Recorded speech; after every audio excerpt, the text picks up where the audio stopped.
I am also recording on my side because that's Awesome. just how it works. Yep. Oh, perfect. All right, I'm refreshing. It says it's uploading. There it is. Okay. I want to make sure that I am. It says we're live. Awesome. Okay. Let's see. Oh, I didn't mean to do that. Here we Okay. are. Yay! Yay! I can Okay. see ourselves. I mean, there is a lag, so I got the chat up. All right. Welcome to Catalyst Energies. My name is D Real, the Real Catalyst. I am here with truly the Cosmic Priestess, Kiana. Thank you for being here. We are both so grateful that you are here. So welcome, welcome, Kiana. Thank you. Thank you. Thank you. Yeah, and you need sharing permission. It says I will give it to you just in case you Oh, want to okay. open your I computer shouldn't in need it, but settings. Oh, well, I can bring stuff Otosi up for you. Triashanaye. Anyway, welcome everyone. This is a live recording, live stream on the Catalyst Energies channel here on YouTube. Uh, Yes. it's blocking me. Get out of the way. There we go. And we are ironing out the bugs. I haven't been live in a really long time, and I'm using new software, so bear with us here. It, But it is this, all. It is all good. We yes, got this. this is the 2025 Year of the Snake, a collaboration of sacred sound offered by Kiana, the Cosmic Priestess, and divine astrology by myself here at Catalyst Energy. So, Kiana, how are you feeling Yes. here at I'm feeling the good. cusp I'm of the feeling a lot of energy. There's a Mhm. lot of energy connected to this beautiful serpent energy as, coming we're now in the lunar new year in this energy of shifting into this new paradigm and I can feel it Oh yeah. even coming into this. And so I'm just really excited, really grateful to be able to share this medicine, share what comes through, and to have the opportunity to share this sacred sound so that we can all be supported in being able to really use these energies to our benefit. So just anchoring into that in this moment at the Osum. That's a good reminder of being present in this moment Yes. because that is going to be the key, I think, for the year ahead and certainly over the next 2 weeks. So, where Yes. do you think we should start with all of this here today? Got some astrology, got some Chinese medicine theory, since we're talking about Chinese astrology, of course, the sacred sound that you offer. I don't know. I thought maybe we were kind of talking about the different cultural connections to the serpent and what it Yes. represents spiritually, symbolically, Yes. archetypally. I don't know. I think that's a great place to start here just to Absolutely. get this conversation going. So, Yes. what would you had brought up earlier when we were talking before we went live, we were talking about from the Egyptian perspective, right? Mm-hmm. And the serpent energy related to Sekhmet. So, what do you have so far that you'd like to share about that energy? Because I thought that really started to bring forward a lot in terms of what to expect with the year ahead. Because the snake energy is very subtle, but it's Mm-hmm. very powerful, Yes. and just having an understanding from different cultural perspectives about the serpent, I think, is a great place to start in terms of wrapping Absolutely. ourselves around, just like a coiled snake. Look at that, wrapping ourselves Absolutely. around. So, let's see. So it's really interesting because in this journey, right, we're constantly learning, we're constantly rediscovering, discovering new information to help support us upon our pathway. And I just find it so interesting the power of the serpent, right? And the thing is, I know that many of us can get a little intimidated by that energy Oh yeah. because there are so many projections when it comes to the snake, the serpent, right? Because Yes. the serpent is known to be wise, to hold the celestial cosmic wisdom.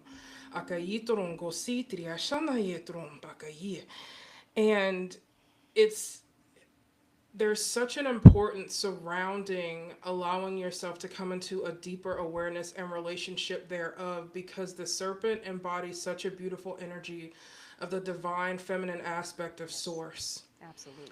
Bakayito sotositria shakayeto bakayithria sanaye.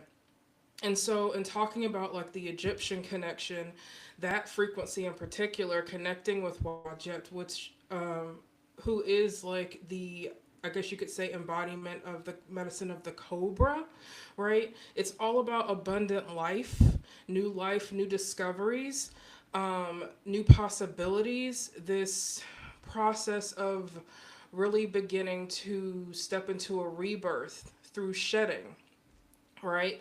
There's this shedding that happens. And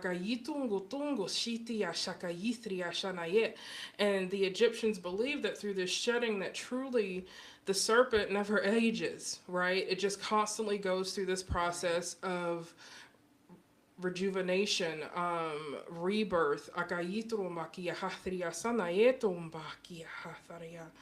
Thank you, Spirit. Y'all, you'll have to excuse me. My I speak a lot in my light language when I am Yeah, channeling information and sharing absolutely. information. It helps to keep the frequency high and my Right. channel clear. Yeah, absolutely. Ati kaitom baka ita ithro shana e. But what's interesting is that we're also seated in this particular lunar new year, we're seated in the energy of the wood snake. But that still doesn't take away from the fact that the snake itself, that energy is very much connected to primal fire.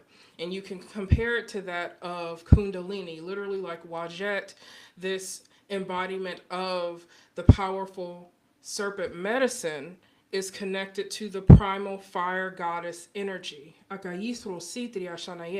So it's very interesting that with us being in the year of the wood snake, we are learning how to anchor that power within us and to use it to alchemize in a very grounded way. It's interesting because when you think fire and earth, the elements don't necessarily seem cohesive, but I feel like there is a lesson to be learned here, about becoming more centered and grounded in your own personal power of creation and really anchoring into the wisdom that is available to you. Because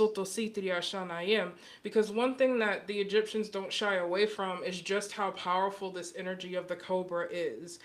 And it's really up to us as individuals how we use the wisdom that is given to us, how we use the power that is inherently within us. And literally, when you think of the energy of the snake, when you think of the Kundalini, when you think of the chakra system, the way the energy moves up from the root chakra out through the crown, this grounded connection with the earth and life force energy that moves up through the earth, through all of our chakras and out to source. We are literally that bridge. The serpent is literally a representation of that bridge between us, between the earth and the heavens. And so it is really this powerful symbology that if we allow ourselves to tune into, we can really empower ourselves in our own ability to create the reality that it is that we desire to create. Akayistro si triashanaye, omboko to si triashamaye. Atayetomba, etomba, etomba. And it's interesting because with the picture that you have there, like with the Sekhmet energy, it's powerful because she does have the crown with the cobra upon her crown. And I feel that it is like so connected to the fact that we have access to this higher wisdom, we have access to this power, it is within us. The energy of Sekhmet is also connected to the alchemy of fire as well. Oftentimes, there is this process that you can undergo of really surrendering and reverence and offering, surrendering your fear, right? Surrendering the anger, all of these feelings that you feel, you know, that may in some ways be interfering with the divine flow of life force through you, you can surrender these things to Sekhmet's fire. You can surrender these things to the fire of the serpent. Allow it to be alchemized so that you can anchor into your power and your truth. It's really a beautiful thing of being able to release this heaviness, being able to shed what is not of you so that you can stand in all that you are. And so I love it. I love it too. Wow, you you pretty much encompassed uh, what basically the same read that I got for this entire year, honestly. Mm. So yeah, so we're done now, and we can go home. And Kiana has dropped. She's dropped the truth. No. Um, and now I mean that though. I felt that was just such a beautiful introduction to what we're going to talk about, and break it down into different, I guess, different vectors, right? The Mhm. astrology area, if you're into more of the health and wellness aspect, some of the things you brought up about the fire elements and the earth elements and the way they all correspond and interact with each other. It's going to be really interesting when I bring up the five element a chart and look at how all of Yes. these organ systems actually interact with each other. The fire and the earth element and the wood element. So I feel Yes. like that the year of the dragon, which was 2024, was such a purifying experience. So I'm going to bring up a different goddess here as I'm talking about this. Now, Okay. Ishel, right? Ishel is the Yes. Mayan goddess of medicine and midwifery and, just the divine feminine as well. And you can see that she has this coiled but also restrained serpent on Yes. her head. I think that's very symbolic in itself. There's a Yes. control that um, this this being has over this energy in order to um, maintain the potency of it for when it's needed, right? Because Absolutely. it's very easy for this energy to be destructive, right? And in a more subtle way than the Mhm. year of the dragon, which was very masculine. It was yang energy and Yes. truly was very destructive. I mean, I can speak from my own personal experience how destructive it really was, especially to dragon, if you have Draco Starseed connections or if you have strong dragon connections, dragon bloodline connections, either spiritually or in your actual familial bloodline. It was brutal because there was nothing really left untouched over the last year. It was just the purifying aspect of fire, and it was the wood dragon. So it was definitely the yang energy and that which breaks everything down. And now we're here at the year of the snake, which is the yin energy, still the wood energy, so still this freshness and this newness, and it's like the skin has already been shed, as we talked about, and now there's this brand new raw skin that hasn't been conditioned yet by anything. Experiences, we're in brand new territory here, but there is such a need for the mastery of this energy over the weeks to come and certainly throughout this year, that's going to determine the quality and the nature of what it is we do manifest. Because Yes. I feel like the manifestation capacity is going to be heightened for everyone, regardless if you're aware or you have what your intention is. And it's going to be that much more important that we are very disciplined and intentional and really, you know, enact these detox protocol. Well, if you haven't done it already, I mean, you have you got about 2 weeks to really pull it together Yeah. and get something on. Get something that you're committed to doing.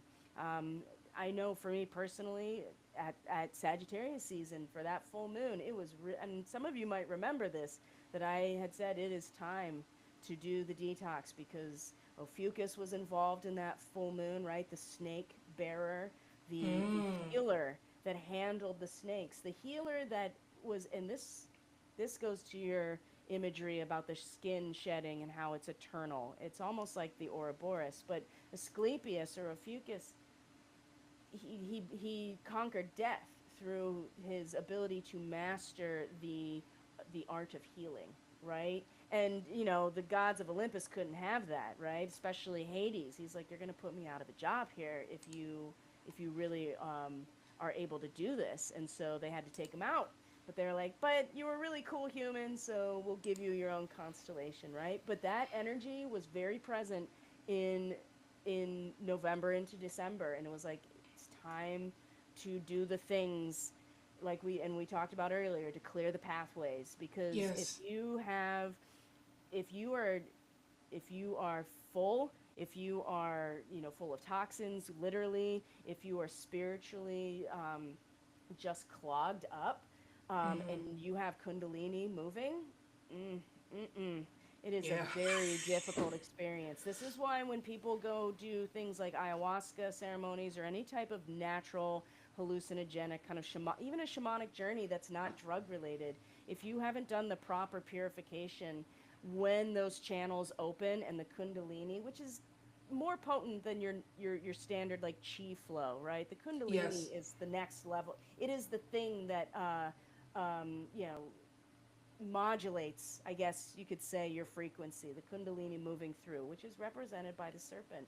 And there's spontaneous healing. There's incredible creative potential. There is and there's real manifestation. I mean, the most obvious example we have of this in a biological sense is the creation of life. This is the Yes. kundalini energy in action through sexual union and the creation of life. So it is, but that has to be done responsibly, has to be done with a sense of intention and mastery. And I think we've been prepared to this point, and now it's time. The gates are opening, the floodgates are opening, and Yes. it's happening, especially with Uranus stationing direct at this Aquarius new moon. So we're in the new moon to the full moon is the year of the snake. So this 2 weeks is very potent in terms of how the whole year is going to go. So um, it's whew, I know I am here with you, and I have a strong connection to Ishel in terms of my own shamanic work and my own kind of my power animals. The entourage of Yes. power animals, and I have this snake in the same position. So I mean, I know that that's part of my role in the healing arts as well. It's like I've been Mm. tasked with that, and that's that's what I do, on the daily. I'm in those trenches right now, working with people in their physicality and their energy. So, but that also, again, that takes discipline. That takes Yes. that takes a certain amount of skill. So, whoo wee, and is there anything else about Sekhmet that you would want to offer before we move on from this goddess energy related to the year of the snake, because it is a yin energy. It is a representative of the creative energy of the feminine. So, It it's very interesting because like we are in that yin energy, right? And the interesting thing about Sekhmet is that she brings forth this warrior energy, but it's very much this energy of the spiritual warrior. And I feel as though there are many of us in the collective who are really beginning to feel that call on our hearts to finally begin to move forward. And so I've been being called to work with her more closely. And right, while I'm still early on in my journey with her, I can see the power and the alchemy that she holds, even through the frequency of fire and also through the frequency of that serpent medicine. Okositia shaka itrum baka ito to sitia shaka itruma. I would say that there is there's a parallel here of the timing, even with the year of the snake and me feeling this call, because I feel as though, her as an energy, you don't even have to view her as being necessarily an entity, but even just the energy of her is really calling for us to be in a place of surrender, surrendering ah, yes, our fear, surrendering the anger, surrendering the frustration, surrendering these energies and allowing them to be alchemized by fire and really anchoring into it. Because when you think also about the energy of the snake, again, like we've been talking about with the Kundalini, it is this energy of fire. And for me, fire has always very much been representative of life force. It always has been very much representative of the spirit, yes, fire. mm-hmm. Um, so I feel like, we also moving into this time have this beautiful opportunity to surrender these energies of fear so that they can be alchemized and and and rechanneled through us as divine power. And like I feel that deeply in my heart, and I feel that Sekhmet really holds that space because not only does she bring forth this spiritual warrior energy, but she also brings forth this divine power as the healer. Yes, and um there has to be a there does have to be the pulling away or the burning away yes. of that which is, either the byproduct or is not serving in its capacity anymore, which is Mm-hmm. what I'm familiar with Sekhmet. She was the destroyer, Yeah. for Ra, right? And Yes. so that, and then she had to be subdued because she Mm-hmm. went on a rampage when she started to get, and that's like, the fire, if it's raging, right? Yes. That's what can happen. And Yes. I think that's, it's time to temper. That was the year of the dragon, and it's time for us to temper that fire down to the coals, right? So that we can actually do real transformation, real alchemy, Yes. because that's where the real catalyst energy is with coal Yes. fire, right? So I Yes. learned a lot about fire with my wood stove, right? It's a whole learning curve. So I have this chart up because this is a great segue, I think, Yes. into what we're talking about, the way in five element theory, since we are talking about Chinese astrology and the year of the snake. And by the way, Yes.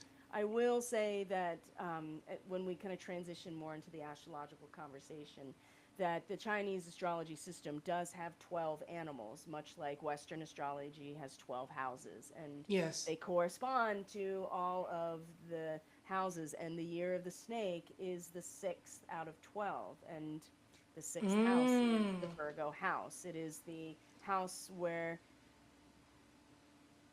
things come to fruition, right? Yes. When when the passion of the fifth house is put into functionality Mm-hmm.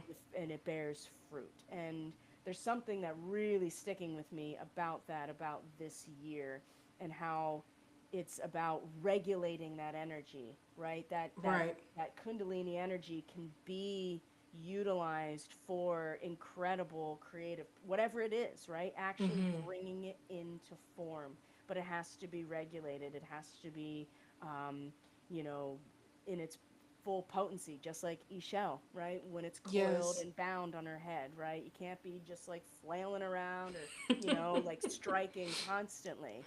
That Yes. time is over. And there's a certain like sense of subtlety and mystery and kind of like, I don't know,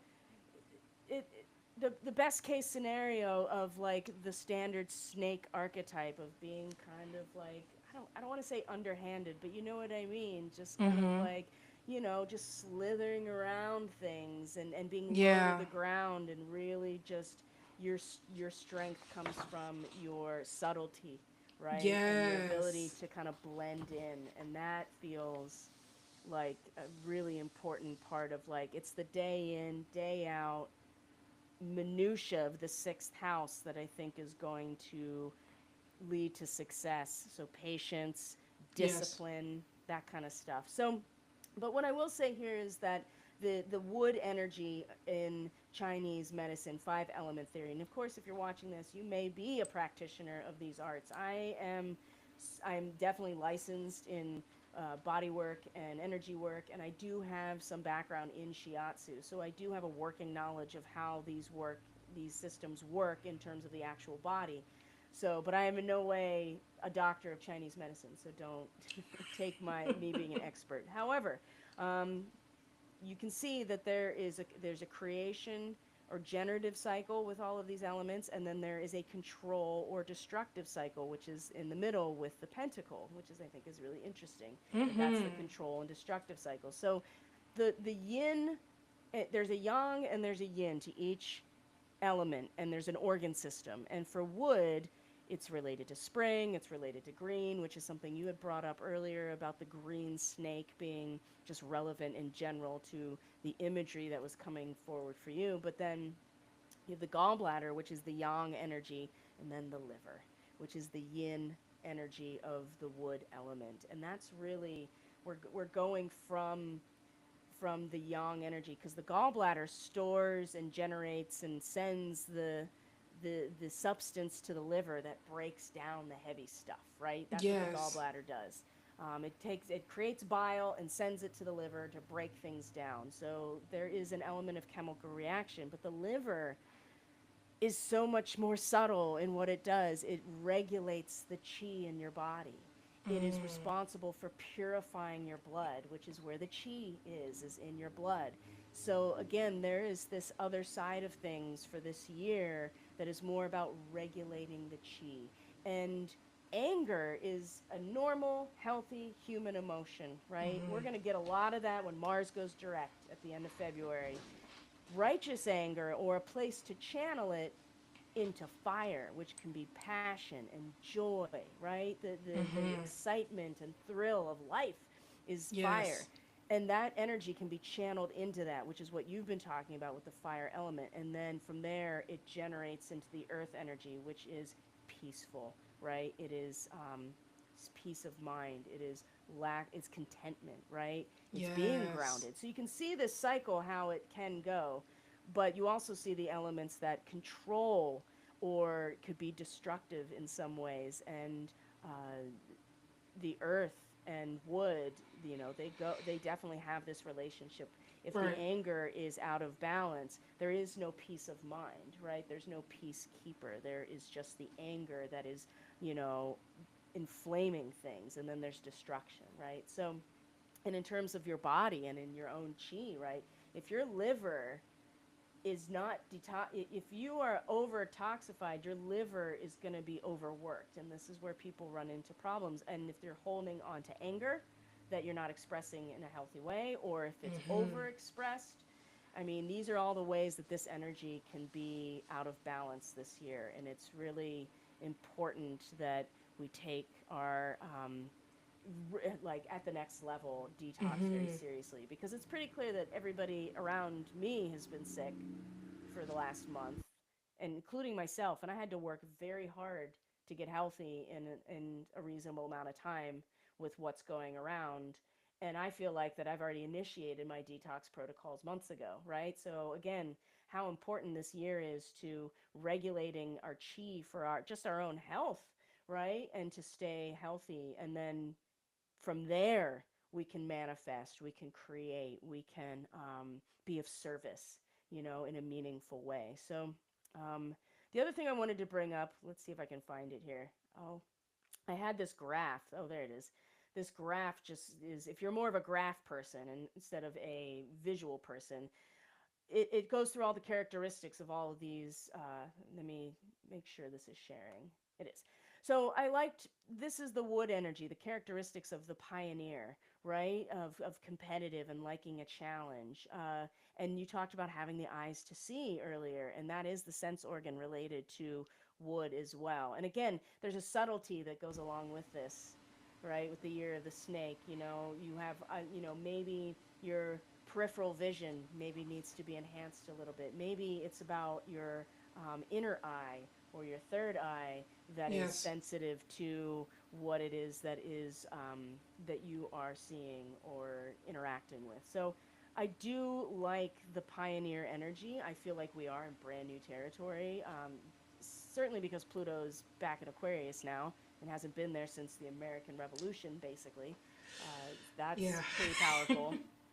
But I Definitely. also, if you look at the way this is situated, and if you were to go back to the actual cycle itself, one of the things you'll notice is that the metal energy is a controlling factor for wood.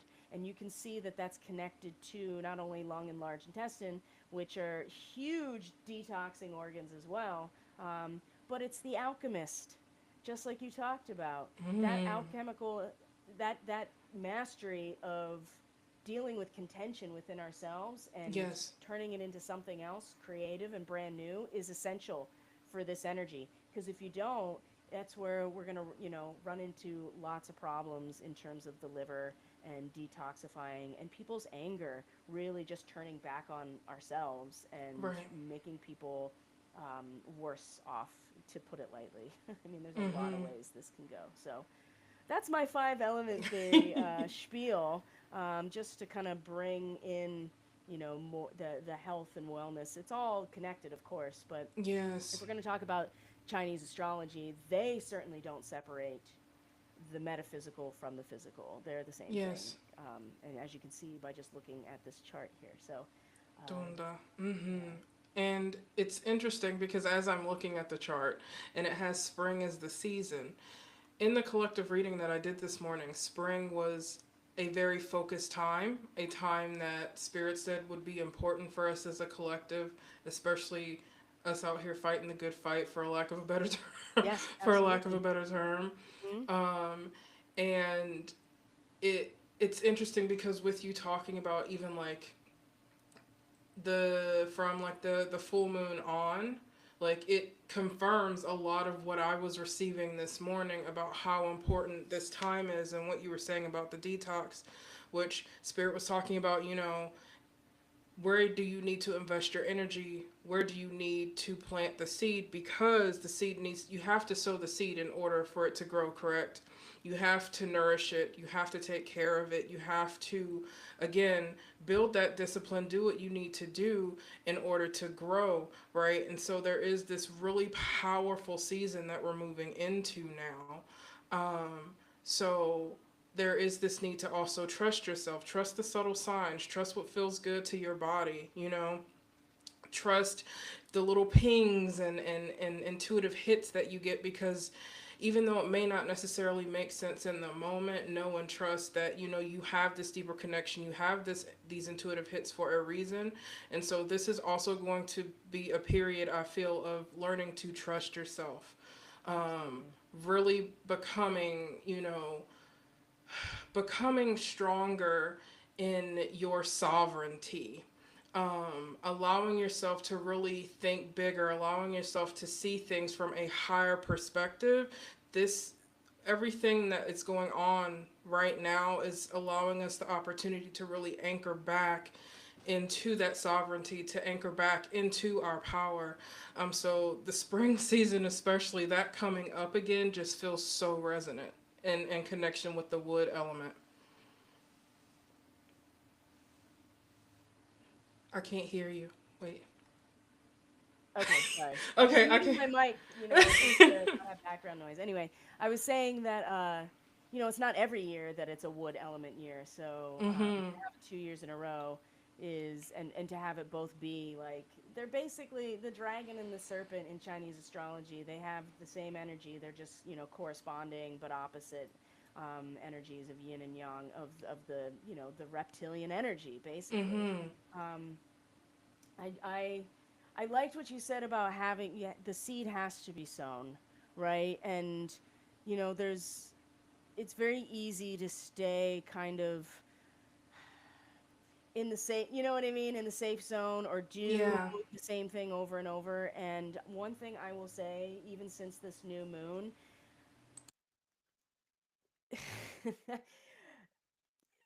boy, there will be, and there will continue to be. I just felt like it was really intense as like the last breath of fire came out of the dragon at the balsamic moon. Lots of opportunities to test that inner resilience is very, if it hasn't happened already, it's going to, right? Especially at the quarter moons, and Mars and Chiron are going to be in a square to each other really soon.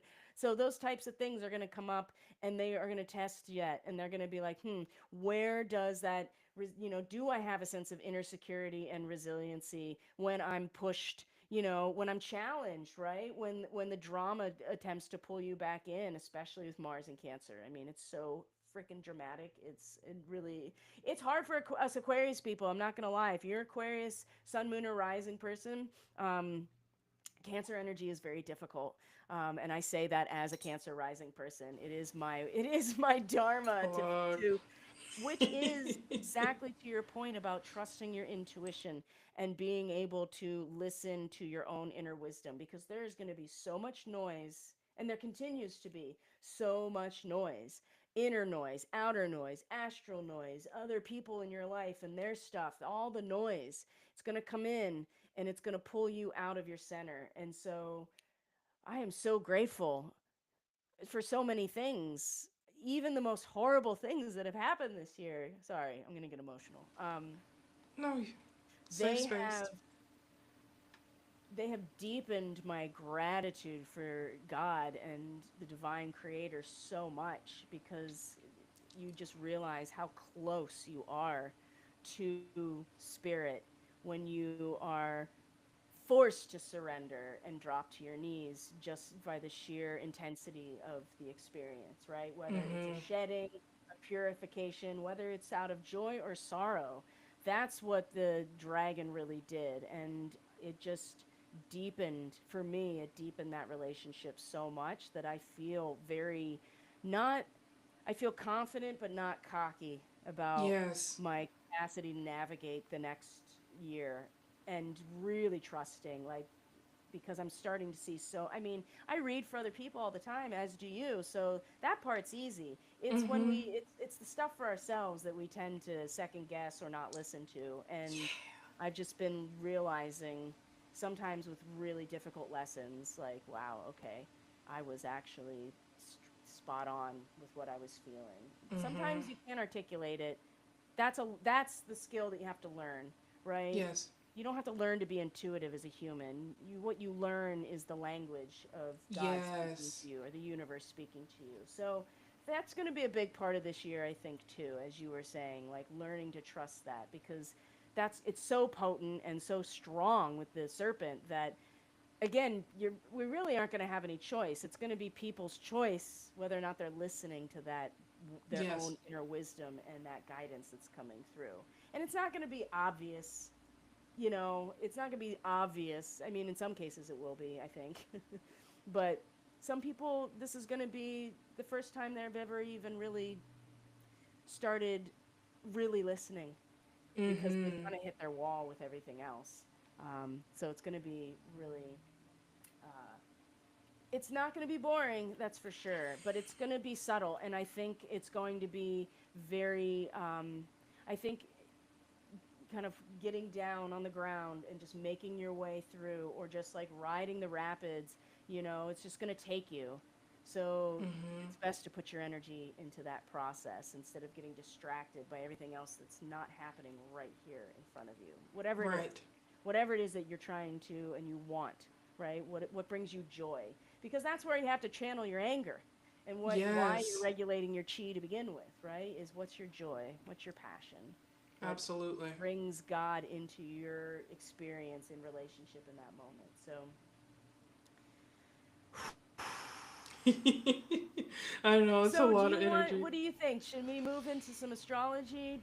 Are you feeling? Um, You know, so how are you feeling? because when I channel Sacred Sound, I don't know what we're gonna get into until I'm in it. We probably might want to do the astrology first. That's what I'm Um, feeling too. Absolutely. and Alrighty. I'm gonna close my door real Let quick and mute Yeah. myself. But you can start. Yeah, Okay. I'm gonna bring up the chart, and just Okay. start getting people oriented back into the other part of our brain here, because wow, it's been way out somewhere else, which has been great. This conversation has been lovely so far. I really appreciate you so much. All right, share screen here. Where am I? There we go. All right, folks, we're going to bring up our chart here, as is per usual. So, and I am going to check in with the live stream. I know it's a weird time for people, but drop a comment in the comment section if you want to just say hi. But and of course, if you're watching this on a different platform as a recording, then always feel free to drop some comments in the comment section below just to say hi. I know it's been a while, and certainly I'm going to be back here in 2 weeks to do the full moon forecast as well. So let me bring this up in a, there we go. Hopefully, I want to get this formatted correctly. Yes, okay. Because I don't want you guys to have to see all the banner ads everywhere. Okay, here we go. So I have the chart up here for the new moon in Aquarius. And what I'm going to do is what I usually do for these new and full moon forecasts is basically just go through the major themes, the major astrological themes for the first half of the lunar cycle, or the 2 weeks ahead. So let me bring my notes up here just so I can, have. I took the time to prepare them. I might as well use them. Okay. So, one of the things so we just had the new moon on Wednesday, which was the 29th. So new moon in Aquarius, these Chinese New Year's, Lunar New Year's are always around the new moon and to the full moon in Aquarius for the most part.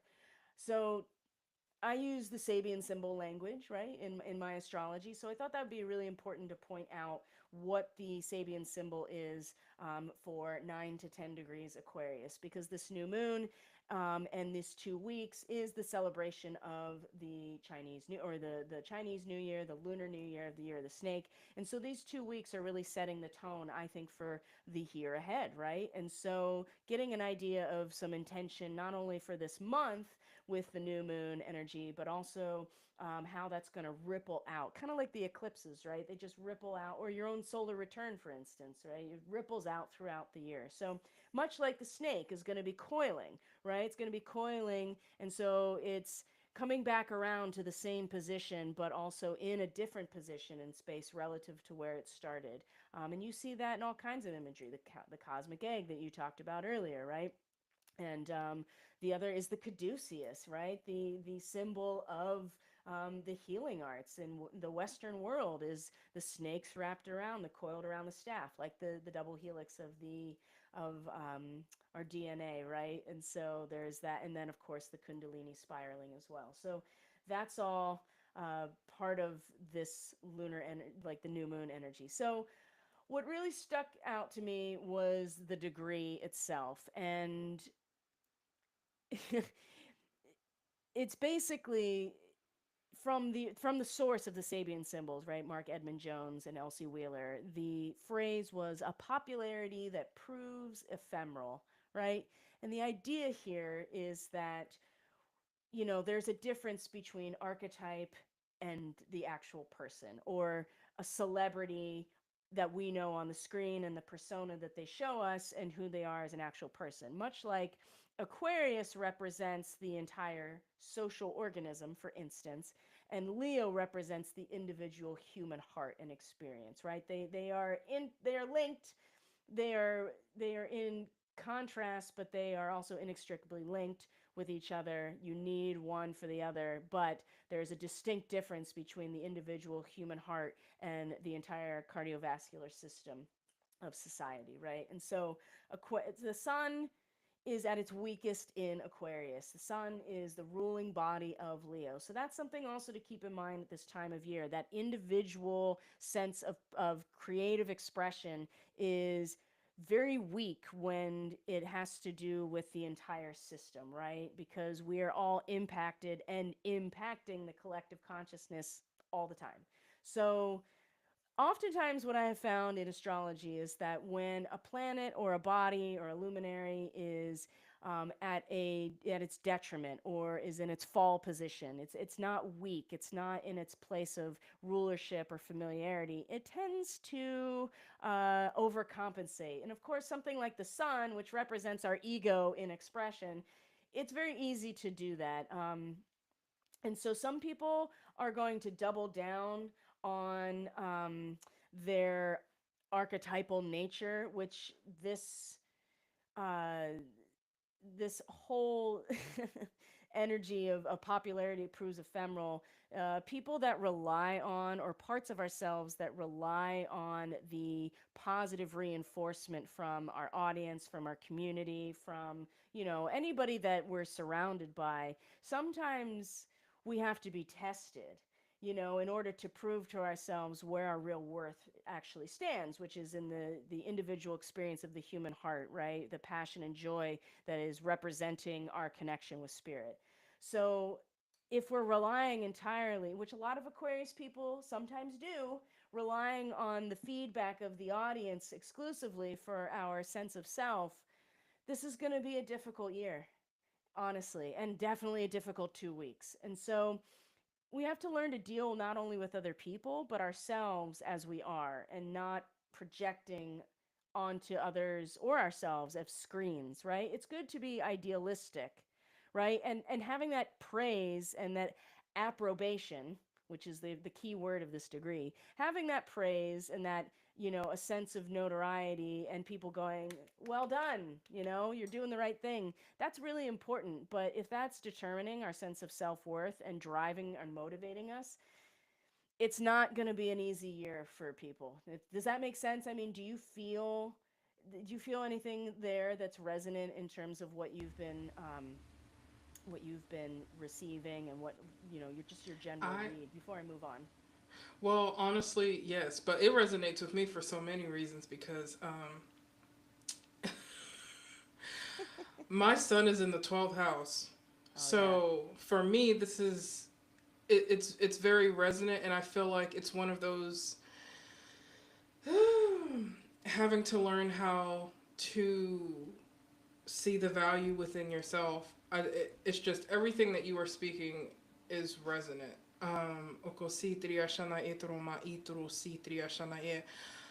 Because I feel as though it comes back to that energy of really returning to being the sovereign being that you are as part of the collective whole, and knowing that what you are called to do in this world, there's going to be souls that do not understand, but that cannot hinder you or prevent you from fully walking in your purpose. It's going to be so important that you are your biggest cheerleader, and that you allow yourself to shift from being your harshest critic to your strongest ally. Because at the end of the day, it's going to be that energy that helps support you in propelling forward and gaining momentum upon your pathway. So I do feel like a lot of resonance here. All of this is resonating. It feels like this has been it's like it's been a build up to this point, right? Of really realizing that the value is you. You are the value. Anything you add to you or how you express yourself is just, kind of like a cherry on top. But at the end of the day, you are the value. And so I definitely feel a resonance with this or with this astrology. I feel like I live this quite like I feel like I have lived this my entire life, coming to this point, right? Oh yeah. Of knowing that the value is like me, I am enough, you are enough, right? Right. But yes, that's my little 2 cents on that. But yes, it is Right. very much resonant. Thank you. No, I love that. Man, the we have to be our own, best cheerleader, our own strongest advocate. And uh, because because I don't want to say the attacks, because I think, I mean, I don't think it necessarily will have to come in that form necessarily, but the tests and the challenges, of that, what do we do when we have to like really deal with ourselves as we are and where we are, as opposed to the ideal that we continue to project on ourselves or other people, right? Because they're going to mirror things back to us as well in this process. And so this is this is again, this is starting out this whole year of the snake, this particular energy. And again, this is, I think, part of regulating our chi. Go ahead. So when you said that, I just remembered something, and I just want to share it because I feel like it's for somebody. There are going there are going to be souls whose insecurities you trigger. And like you were saying, they're going to try to project it onto you. But I feel called to remind you that it is not your responsibility to take on someone else's projections. That's not your job. That's not your business. That's not your responsibility. But I feel like it is something many of us are going to be facing. So in what you're saying, like with the challenges that we are going to be facing, we have to remember not to take on those projections. Oh, what a wonderful segue, actually, into what I was just about to talk about next. And I completely agree with you. Wow. I mean, I couldn't have said it better, honestly. That in terms of it's not your responsibility to take those things on. And boy, oh boy, like the empathic, you know, person. I mean, we all have empathy, obviously, as humans. But those who are Pleiadian star seeds. I'm just gonna get right to the point. That, and I've talked about this endlessly. I mean, of all of the star seed people, like in terms of the different traits and the frequency of galactic origins, the Pleiadians tend, as humans with Pleiadian energy, tend to be incredibly empathic and really struggle with their boundaries around it. And the reason I'm bringing this up astrologically is because as of today, so I'm going to move ahead here to the next day. As of today, or yesterday, I'm sorry, as of yesterday, Uranus, which is the ruling body of, it's the ruling body of the sign of Aquarius, Uranus is stationed direct. And so all of those inner kind of like rapid shifts and you know, about faces that we've done internally, right? Things that have been unexpected, you know, even a sense of like kind of rebelliousness when it comes to the Pleiadian energy, the fact that it's sitting right on the Pleiades and is stationing direct today, I think that that just it goes to your point so much because the tendency we've had all this retrograde of Uranus to really kind of suss this out for ourselves because now that Uranus is direct, the unexpected change is now happening in objective reality outside of us. You know what I mean? And I think that as long as especially the Pleiadian starseed people, and especially if you're a Pleiadian starseed person with strong Aquarius, which Aquarius people do tend to identify with the whole very easily because that's the Aquarian nature. So I do feel like that this is going to be tested big time in a way that you don't anticipate, in a way that is unexpected, that kind of shoots out of nowhere. But at the same time, it is going to be one of those things where you're just like riding the bull. You know what I mean? You're going to be like, whoa, I'm in total command of my field and my energy and you know on all levels, physically, astrally, spiritually, energy, you know, emotionally. But it will be kind of a rapid fire, like, whoa, you know what I mean? It's like riding the rapids, right? There's going to be some stuff that maybe we didn't anticipate that we're going to have to navigate. But I do get this sense that for those who have really been doing this work, like really reevaluating themselves, taking inventory of like really studying their boundaries and what it actually in real life feels like not to take on people's stuff like that. There will be challenges, but they're going to be like, I'm a boss in terms of like handling. And I'm speaking from personal experience. I'm not going to share the experience because you know it would take too long, but also too it's you know it's there's people involved, and I want to protect their privacy. But that situation definitely just presented itself, and that's exactly what I went through. I was just like, because Uranus is sitting on my nadir, my IC, my root system, like my sense of actual emotional connection and the core of who I am like was tested. And I totally owned it in a very like I did exactly what you said, right? I did not take on these projections as my own. I did not take responsibility for them. And I was very civil, I was very professional about it, but I also was very it was like I was got this warrior energy of like, I know where my boundaries are, and I'm not taking responsibility for something that you chose to do, and now you are not very practiced in taking accountability for difficult things in your life. So, just to, you know, and Uranus stationing direct, I feel like is a big part of that kind of like, okay, now it's time to actually put it into practice. And again, uh, not all souls are in the same place. And I think that's a really important thing to remember as well, in terms of all of this, is that everybody's in their own place, right? And this is where compassion and a sense of unconditional love and even forgiveness can come in, which again has a lot to do with all this Pisces energy, which I'm going to cover in a moment. I just wanted to see if you had anything that you would like to add to that before I move on to um, the Pisces energy. Oh no, I'm good. I am very Okay. curious about this Piscean energy. Ever since I found out I was a Pisces rising, it's Yes, so. I yes. look. Oh, Let's hop into yeah, it. let's do it.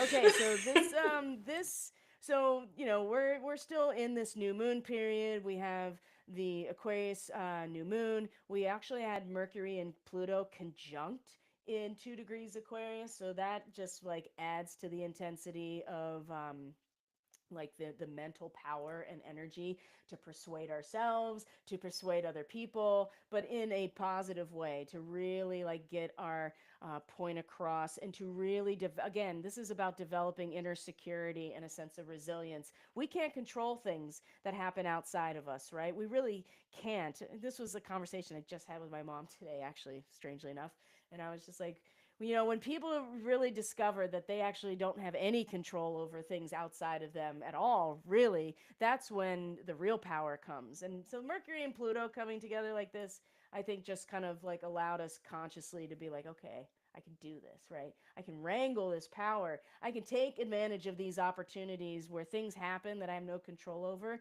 but they are a lesson. They are an opportunity. So we're kind of still sitting in this energy. But what's coming very soon here is that this whole this whole Piscean connection here between the north node of the moon, Neptune, and Venus is about to all come together at these last degrees of Pisces. And so, of course, when Venus and Neptune normally just come together, just take out the signs for a minute. There's always more compassionate and spiritual bonding in relationships, right? um, and a lot of daydreaming and kind of indulging in things that are really creative or kind of escapist or relaxing. Just these are general mundane themes, and being drawn to things that are really beautiful, and you have this high level of compassion for people, especially like in your relationships, which is what Venus rules. So now you add the Pisces element to this conjunction, which Neptune is the ruling planet of Pisces, right? And so all of this energy of becoming more compassionate and spiritual, and the bond becoming more compassionate and spiritual, and really kind of indulging in this, like, is just you we're not even going to really be able to help it, right? It's destined in some ways, because you have the north node of the moon, which is our soul's evolutionary trajectory right now, is also in the mix. And so you talked about surrender, and I was like, it's right here. It's at this juncture where Neptune and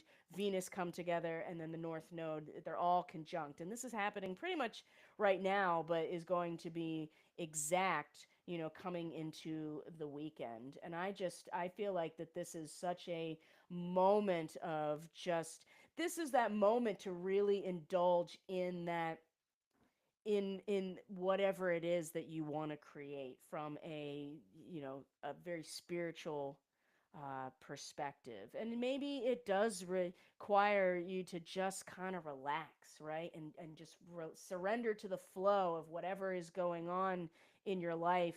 And that is going to be, because the other side of this, especially Venus and Neptune, is that this transit, especially with Pisces involved. Because when you get to Pisces in the 12th house, it is everything comes back around, right? It all returns back to source. And part of that is the karma of the situation having to be experienced, right? Because that's what Pisces in the 12th, it's the end of it all. And there's an experience that has to happen. And that's why you develop compassion and unconditional love and a sense of forgiveness, because you and I and everything else are all the same, right? And that's where you develop those capacities, is because you experience being one with all.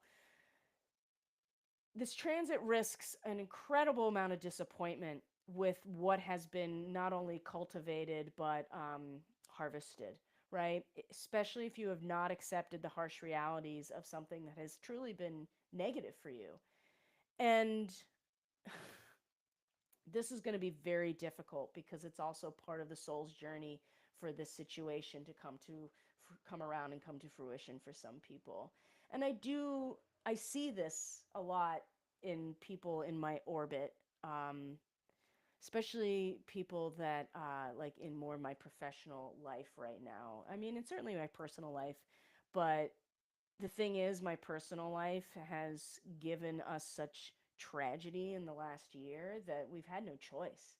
I mean, we've had a choice. Some of my family members, I guess, could have just like folded up and not done the work, but we've done it, and we're not in by any stretch like okay, but I do feel like that for the escapist crowd or the people that have been fighting against what spirit has been directing them towards this whole time through their challenges, this can be very disappointing because people are going to have a very hard time with what they have cultivated and harvested. And I'm not trying to be doom and gloom about it. I just there's always a there's always a spectrum of experience with astrology and these transits, and this is very intense. I mean, to the point where people, again, there's no control that can be had over these situations. You surrender to the flow and allow the soul to pull you in the direction of your highest good here. And sometimes that means, you know, surrendering to something that is really, a lot of health issues for people. I'm just going to be really honest. Um, and that does happen with a lot of Neptune energy and Pisces. And when you're going to talk about Venus, she rules Taurus, the body, the state of your health, the state of your physicality, the state of your energy, right? And so part of that is that we're all going to be subjected to you know, the nature of the waters, I guess you could say. And if people have been avoiding the things that have been bad for them, like avoiding dealing with what's going on, this is going to be very difficult. And so I don't know, that just took a turn. Do you have any comments about that? I really like to know what's coming through I for you. I have I have been bearing witness to it, and I have also been living it. It's interesting because I've noticed that for me, and this is just me personally. Before these major transits happen, I notice that I will experience the transit before it actually takes place. Right? It's weird, and I don't know Oh why yeah, that is, but me like too. okay, Yeah. okay, Mhm. so prior to this, it's interesting because, and I'll share, I'm not in detail, but just for an example, I have had, didn't realize, like, I was not consciously aware of just how much grief that I had not reconciled in regards to my mom's passing years ago, right? And situationally, things happened for me to be forced to look at this thing, to be forced to see what is there because there was an energy connected to it that was hindering me from fully mm, there was a lot of interference in my channel because of this unreconciled grief that I had not really dealt with because as an aquarian I am quite good at compartmentalizing to say the least. And even though it was so long ago, it's like, okay, well, this is coming up now for a reason, right? And so everything that you're speaking, I can definitely recognize because I just feel like we're given these opportunities, these experiences that happen in order to reveal to us what we do need to focus on, what we do need to release, what we do need to reconcile, what we do need to clear out, coming back to that energy of the detox. Like, and being that when you were talking about the body and all of these things, right? It's all very resonant. It may not make sense why you feel called to do certain things, and I see why this is coming up again. It may not make sense why you intuitively feel like, oh, maybe I should start this supplement. Oh, maybe I should start this regimen. Oh, maybe I should start this meditative practice. Oh, I've never really thought about taking a therapist, seeing a therapist before, but maybe that could be beneficial for me. Like, it may not all make sense. You may feel feel like you're okay, but there's going to be situations that arise that will allow you to see more clearly, okay, I understand why I felt called to do this. So again, trusting yourself, trusting also what's being revealed to you, like you said, and allowing yourself to be open to what this is trying to show you, teach you, heal within you, because where there is a lot, that may be coming up, a lot of challenges and things of this nature, there's it's polarity as well, right? Because there's a lot of beauty that is trying to make its way to you, but with all the interference of what has yet to be reconciled or focused upon, you cannot fully be receptive to what is for you. So all of this feels very resonant. Like I can see it, and I'm witnessing it around me, especially within my family, like things that they have been going through. And I've also had to be in that space of, because as an Aquarius sun and a Pisces rising, let me tell you, like, I have had to work on not taking everybody else's stuff as my own, because you have loved ones, you want to see them do better, you want better for them. But especially in this season that we are moving into, you are going to need all of your energy, really, to do what you need to do for you through this season of shedding and empowerment, because I feel like it's a balance here of both. And so, you can be a support, you can show love without taking on the burden. And again, I feel like that's so important, because, it's just, this is just all resonant. It makes sense. It's bringing even clarity to me. So thank you for this, because I can see it. I'm living it and being a witness to it all at once. So that's powerful. Yeah, I am also, I mean, I'm also living it as well, and seeing it, it's it's just again, I'm so grateful for the map, right? Because I'm like, oh yeah, no, that's exactly, no, we're in the right place. No, this makes total sense. This is all happening. And the thing to remember about this Piscean energy, especially with this, is that the Sabian symbol energy here, the Cliff Notes version is essentially like, this is a fertile garden that's in full bloom, and it's tailored to everybody's individual needs, right? And not what your ego wants or you think you should have, but really what spirit has in store for each individual person, for them to, especially for their soul's evolution at this time, which is what the north node of the moon represents. And the children being born right now as these transits are happening, oh, they're going to be, wow, just, I don't even know what to say about, Next yeah, level. especially right now, but even within the next year or so. I mean, and I will say from a purely intuitive position, um, there's going to continue to be a lot of exits. There just is. And I don't want that to be the case, but I've gotten too many direct, like, visions, right? And listen, I don't take every dream or every image that comes through intuitively at face value. I've learned that there has to be some discernment in those spaces, especially as you're learning to fly it. You know what I mean? There's a lot of intrusion.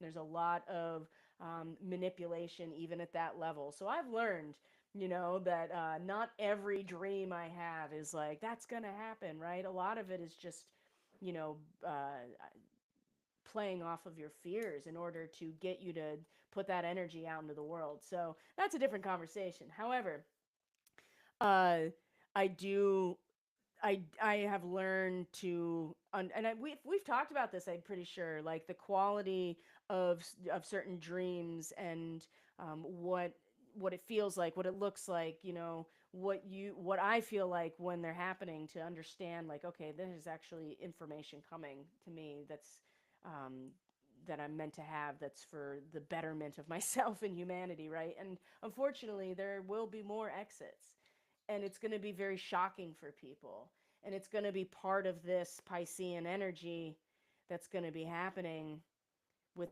the North Node in Pisces, but then also Neptune finishing its transit of its home territory. There's just going to be a lot of returns back to source, but in that, there's also going to be a lot of them coming right back, right? Especially when we're just like, why Yes. the hell did I decide to come here, right? And it's like Yes. when you realize that every soul has chosen to come back every single time for the sake of their soul's evolution, the capacity to be a victim to anything is so minimal at that point. It forces accountability when you start to realize that's exactly what's happening. So it's really easy to feel like a victim over every little thing when you don't realize as a soul, even as a star seed, it's really hard. You're like, oh my God, why did I sign up for this mission? They're going to come right back. I'm telling you, there's going to be a lot of babies born in the next year to 2 years because there's going to be so many souls leaving because their vessel is not able to make the transition to the ascension and they want to be part of it.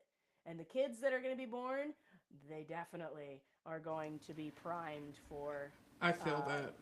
this transition, if not Yes. already transitioned when they come through. So that's that's just a caveat. I don't even know where that came from.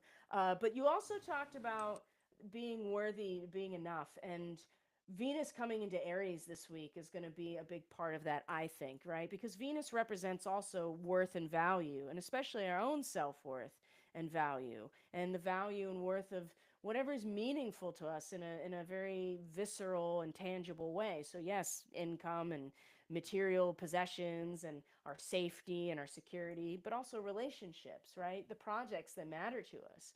Um, Venus coming into Aries, I feel like, is going to start establishing that true self worth for each of us individually, and I really like that energy. But we got some unfinished business here to tie up with Venus at the end of Pisces, and it's at the most fundamental spiritual level with Neptune. I think it's just going to completely dissolve it. It's going to be a solvent down to the essence of who we all are, which is part of spirit. That's it. And that changes your perspective on everything when you come to that level. So uh, that's coming, in the next day or so. So be ready for that.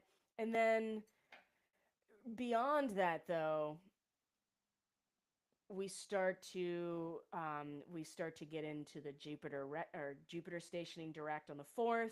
On the 5th is when we have our quarter moon, and that's when Neptune and the North Node come together.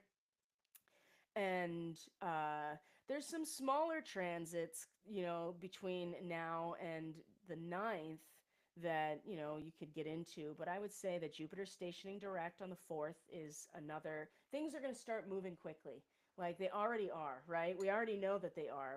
That's not even, that's a no-brainer, right? Even for people who aren't paying attention to anything can feel that things are moving, right? And so Jupiter stationing direct, I want to point out the Sabian symbol because it's time to leave the past behind. And this fits in so perfectly well with the energy of the shedding of the skin and the snake energy and the brand new raw skin. But that requires that we leave that skin behind.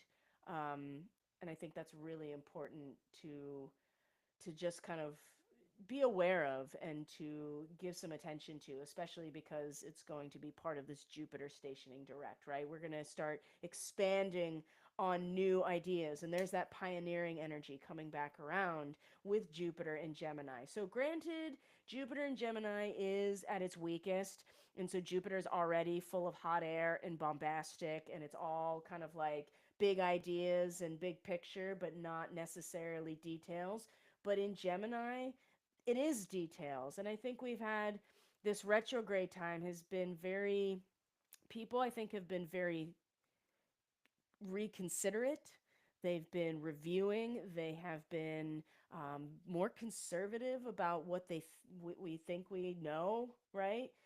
Maybe reconsidering the ideas that we've attached a lot of meaning and purpose to, perhaps, and or positions, and really taking the time to consider the opposition before starting to come to conclusions. Now, Jupiter Of all the planets, I mean, Mars, especially as a retrograde, definitely overcompensates because that is the antithesis of Mars. To go backwards is just like, so the retrograde back into Cancer has been awful. I think it's been awful. I have not enjoyed it at all, but at least I knew it was coming. So, just being over for protective, almost for, to the point it's like pulling yourself into your turtle shell for absolutely like no, almost no reason. Like, there's only so much we can do of this. So, but Jupiter coming direct now out of its retrograde, there's the potential for overcompensation, which I think was much more the first time it was direct. Now that it's gone through the retrograde, I think that we're prepared, hopefully, to expand on a brand new set of ideas and concepts, or what we want to give our mental energy to, right? And we have to liquidate our past, like completely, right? We have to liberate ourselves from the ghosts of our past. And this direct energy of Jupiter is going to really give us kind of the, I don't know, kind of the fortitude to do that, of just like, okay, I can expand into the big picture, but that means leaving behind the ghosts of my own past. And I feel like this is going to start very soon, right? You can already start to feel it building. So um, that's a big one to look out for, and that's from the fourth to the fifth, right? And then the fifth is the quarter moon. Neptune and the North Node connect on the fifth, and then the ninth is another really big day. So before I move on, do you have anything, Kiana, that you want to add before I move on to the next time frame? Oh no, Because you're this is, totally good. You yep, are okay, good. yep, awesome. So it's really next weekend that we start to see another kind of like there will be challenging things next week, right? You can see in conjuncts with Mars and the Sun and Mercury, right? So definitely some inner like imbalances that we're going to have to figure out on our own, right? Things will come, wild card energy will kind of force us to find balance where there really isn't any. So, but the good thing about this time period of next weekend is that we're going to have a Mercury Cazimi with the Sun, right? The Sun and Mercury will be conjunct in Aquarius, right? So even though the Sun is at its detriment in Aquarius, Mercury's not unhappy here, right? It's an air sign. Mercury rules an air sign. So um, I feel like this Kazemi is going to be kind of really important in terms of like, oh, just kind of like a light bulb going off, or like being able to like mentally um, face situations. Again, there comes that resiliency energy with this Kazemi, and I think it'll be kind of like a lift, right? And like a sense, a mental lift of just like, oh, you know, even if I'm feeling disappointed, even if I'm feeling disillusioned, even if I'm frustrated, like, there is a means to mentally pull myself out of that and really project a set, some courage under this adversity. So that's going to be happening next weekend. And at the same time, Mars and Saturn are in this trine. So you see the blue lines, those are usually the favorable, harmonious aspects in astrology. And Mars and Saturn. Now, this has happened once before because Mars was past this point already once, and now it's retrograde and going back. And so I just want to read a little bit of just some basics about Mars in a trine. So a trine is that 120-degree angle, right? The angle of an equilateral triangle. So it's very stable, and it's a water trine. So it's also very emotional and feeling based. It gives you a lot of strength and ambition and perseverance to take on the hardest of tasks and complete them on time and on budget and with perfection, right? So finding efficient ways to get things done. You get the patience and self discipline from the Saturn energy. And it's very much like the master instructing the disciple at this point. And there's a sanctioning, there's a personal sanctioning to this that I'm not sure exactly what it's going to look like, but it feels just like, it feels sanctified whatever this is, right? And it's a really good transit to follow through in something you are passionate about. So remember that Mars is retrograde. So it's not, there's not going to be as much outward projection energy as maybe we would want, but we're going to get there because Mars is going to station direct at the end on the 23rd of February and is going to come back into another trine with Saturn at the end of February. So, be patient. It's coming, right? There will be this opportunity to actually project ourselves into that which we are passionate about. This, I think, is going to give us an opportunity to just feel that ambition and that strength and to really kind of like, anchor down a little bit into, the infrastructure that's going to help us, fulfill or follow through on something. And so, you know, Mars also, especially in the sign of Cancer, is Mars also rules Scorpio. So there is this sense of connection and relationship energy of the divine masculine that Mars represents in terms of relationship. And in Cancer, you really get this sense of like the family, right? And what's important to you at that, who's your clan, who's your family, who are you committed to, right? And so there's a lot of loyalty with something like this because of course Saturn is very much about like the responsibility of the social welfare, whether it's your family, whether it's your community, a nation, whatever.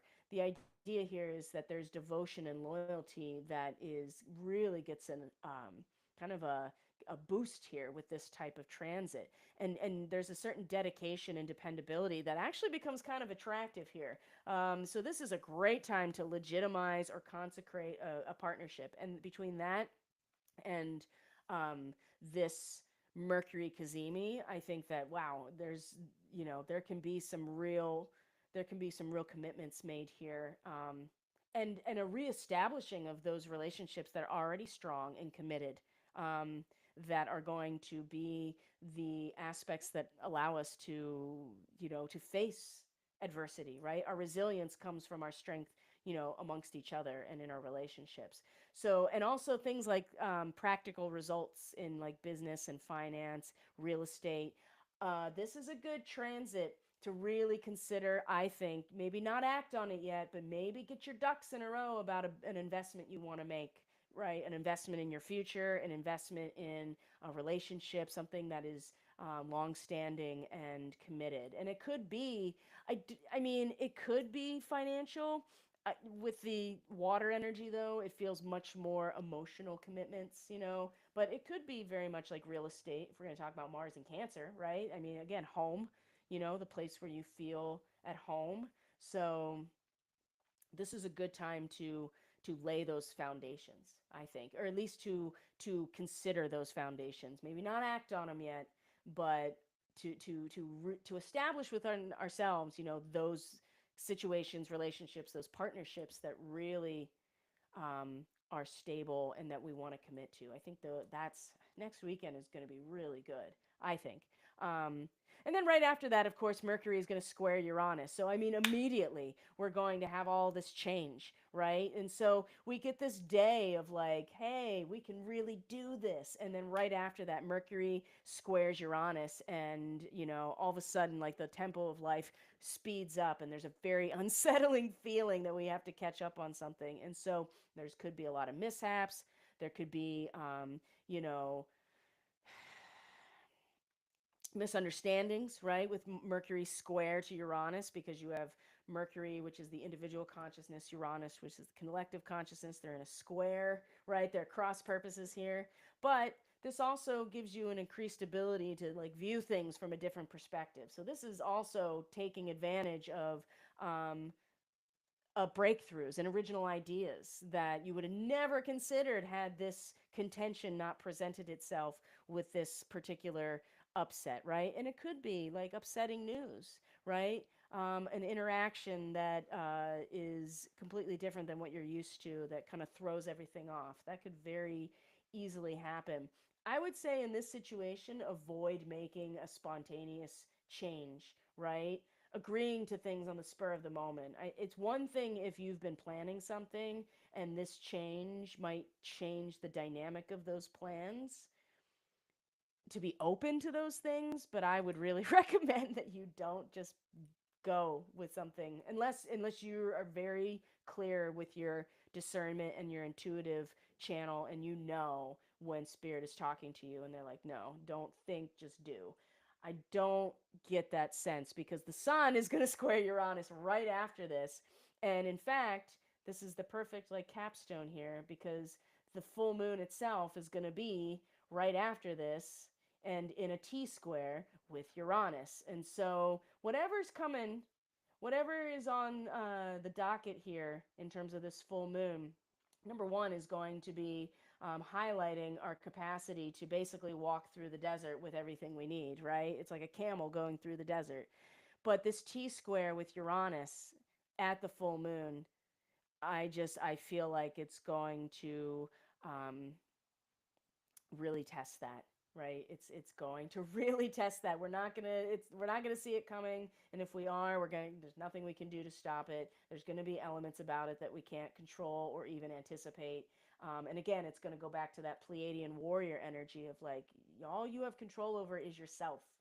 So are you going to master yourself, or are you going to, just let everything around you dictate all of your decisions, your behaviors, your thought processes? So, and it does feel like that you can't transmute your emotional energies until you have got everything you need within yourself, if that makes sense. You know what I mean? And I think a lot of people, where they get lost is they want to skip to that point. How do I transmute my emotional energies and, bypass all of my passions and come to wisdom? Well, you have to do that by being able to be a reservoir of your own, of your own energies to begin with, right? And that that's its own journey, right? Just like the camel across the desert. So that takes us to the full moon on the 12th. So that's what I got for the astrology, Kiana. Do you have anything that you like to add, or anything that you would like to respond to when it comes to that? And of course, I'm going to be back at the full moon to do my normal full moon forecast. So we'll certainly have more to talk about when we get to this. I have no idea what life will be like at this point. But I'll tell you what, there's probably gonna be some dry, arid territory we're really gonna have to move across throughout the rest of Yes, February. So anyway. absolutely. So one of the things that I'm feeling like intuitively and confirmation from spirit, I felt called to pull from my Sirius Starseed tarot. And it's really interesting because it is bringing forth this confirmation of what you have been feeling called to do, whatever it is, this time period before the next new moon is prime time to begin planting the seeds. When you said investment, no, it doesn't necessarily have to be financial, but if there's like an investment that you are feeling called to, invest in yourself, invest in more education and investing more time and energy in your practices, whatever it is that you are feeling called to invest in, definitely relates to the energy that I was feeling. And it's like now is prime time to begin sowing that seed, because what I was receiving prior to this transmission is that after the next new moon, which we haven't even gotten to the full moon yet, but the next new moon, that period from that new moon to like into spring is when you're really going to begin to see the growth of the seeds that you have planted. And for those who feel this resonance, right, who feel this call, those of us who are meant to serve in some way, those of us who are meant to inspire in some way, whatever that way look like, whatever it looks like for you, there is like what you are sowing is not simply a seed. Spirit is saying that this seed is crystalline. This seed is part of your mission. This is what you came here to do. And it's literally like this energy, for lack of a better term, it's time to put up or show up, or show up or put up or I can't even think of the words right now. Oko Sitriashana. Put up or shut up, I believe. Yes, there it is. There we go. We're gonna get there.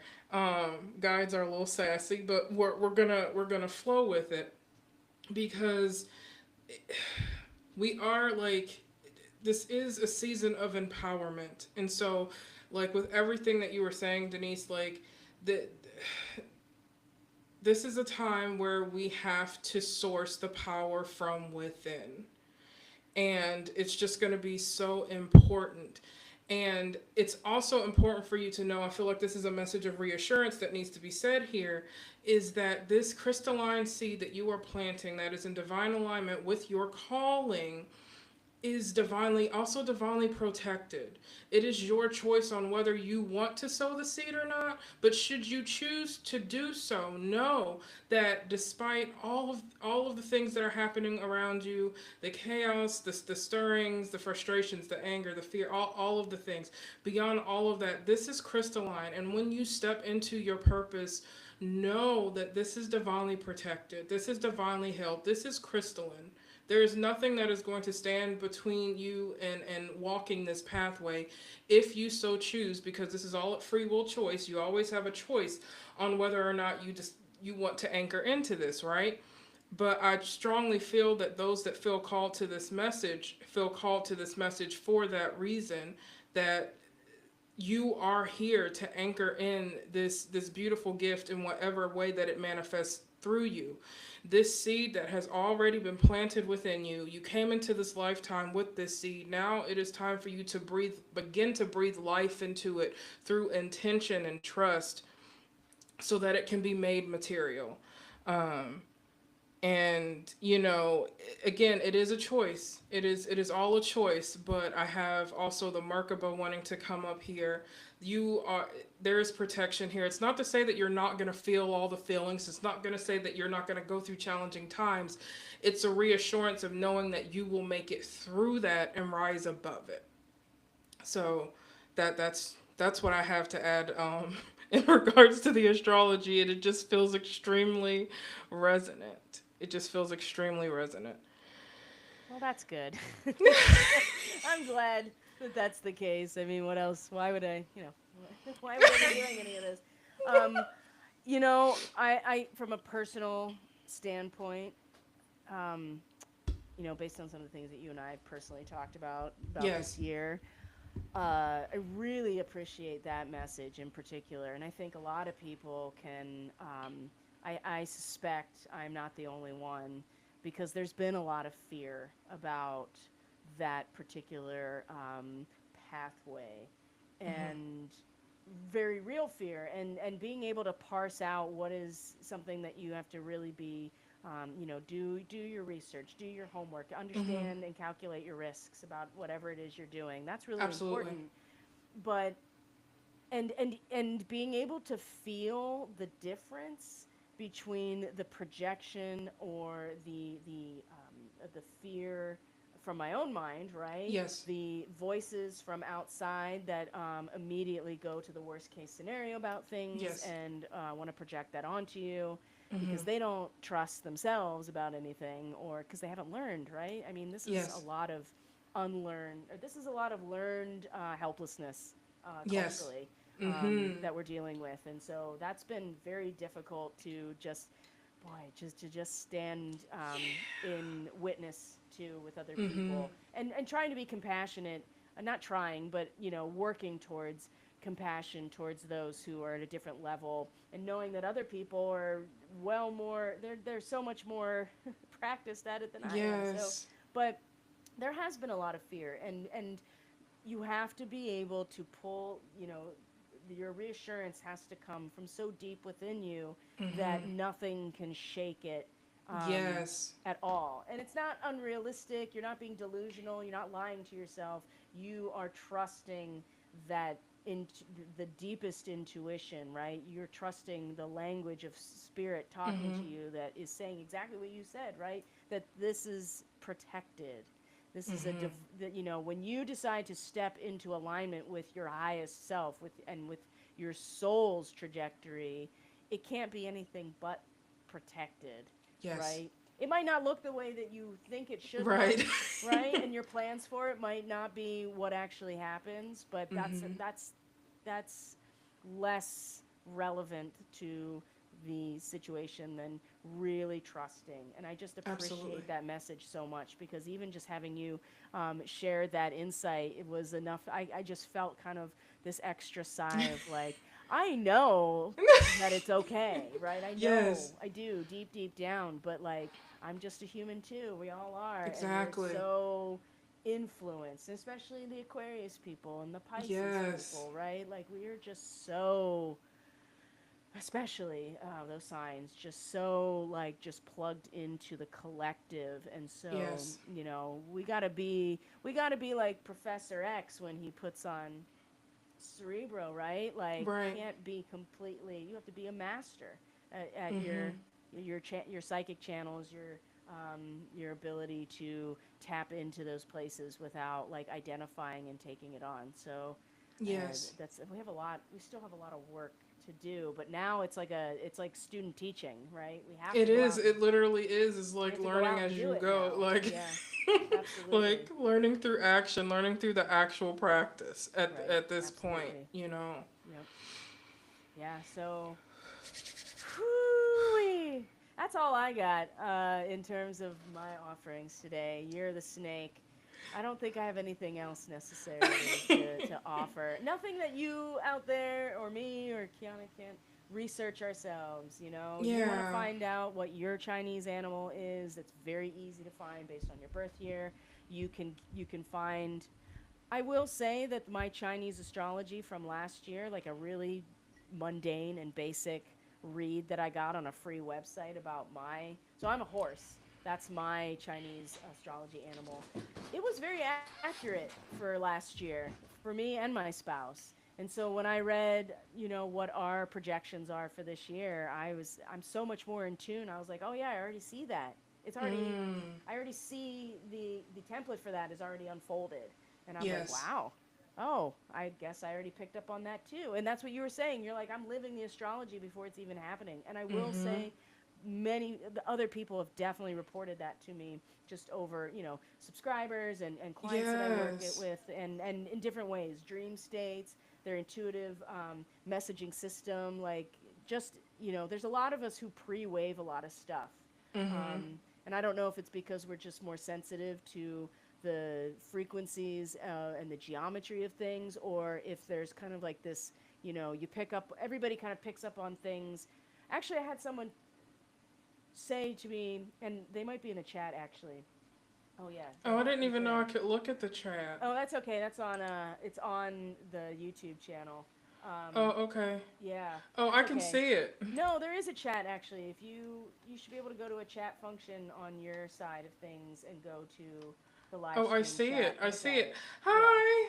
Yeah, I so know I'm a E, little late. one time E had said, oh, yeah, the chat is great right now. But E. Perry at one point had said to me, I really feel like that everybody kind of goes through it's like we're all kind of supporting each other through our different ascension processes. And so some people Absolutely. are going through things at one time, and other people are going through similar things, but at a different time. And so we're all kind Mm-hmm. of going through different stages at different times in order to kind of share the burden. Does that make sense? And Mm-hmm. I think that is really a lot. I really appreciate that about a lot of the communities that I've either been part of or have been cultivating. So, Yes. yeah, if people are feeling it, uh, absolutely. Hello. Hello, and we Hello. appreciate you as well. Absolutely. Yes. I miss doing the lives. Kiana, maybe we should do this more often. That's This is just an so idea. much fun. Yeah. I'm here for it. What do I'm you guys like, think? In the chat or in this comment section, if you're watching the replay, you think we should do this regularly? Because I'm having a blast, and I know. I was I think like, it's and I think we still have time too for the yeah, sacred sound if you yes, still want to. yeah, no, you take it away, because Okay. yeah, absolutely. Okay. A ti sarai soto soto sitria shanaetron baka yithras. So, I personally use sounds, light language, toning to anchor in healing, high frequency energies, to support activation. Any intention that you could possibly think of, I use sacred sound to help support. And so today, especially coming into this, I didn't really have an expectation on what was going to come through from spirit.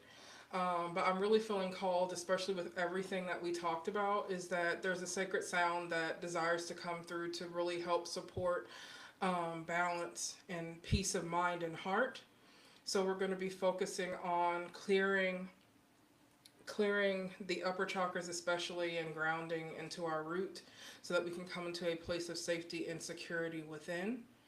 And so in this process, like, you don't have to receive anything that you do not want to receive. It's again all free will choice. I'm just going to hold the frequency, and literally all you have to do, if you want to, if you're able to close your eyes, if you're not, don't worry about it, but just really just center, focus on the breath.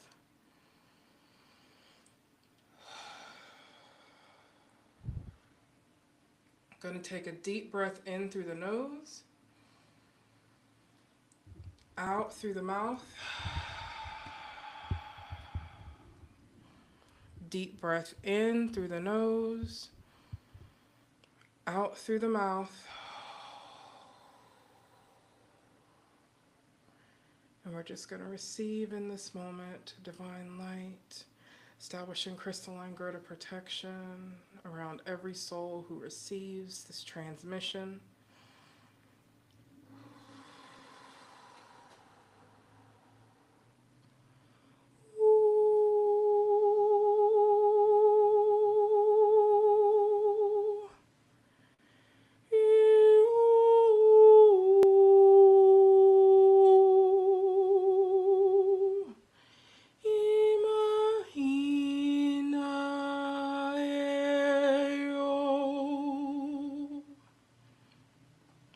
Etom bakayithria sa tri sakayetrom basi. Etom bakayethro si triashakanda yetrum. Etianga yetungo si triakanda siye. Otom baha tharise. Etombo tungo si trianda yitrum. Ita ye kongoria shando. Iu.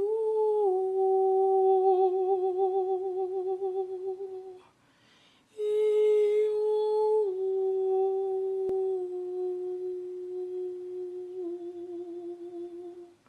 Akaye tromba ka yishongo tongo taye. Ondo si triasha. Deep breath in through the nose, out through the mouth.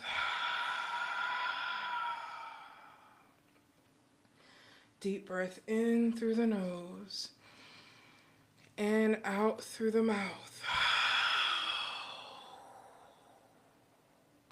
As we center in the kayetrum bakayisa tayitrum bakaye.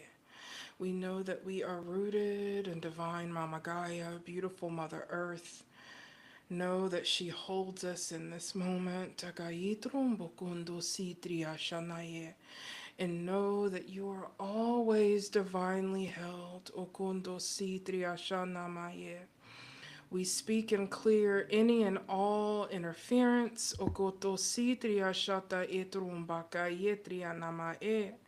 that may try to come in between you and your divine purpose.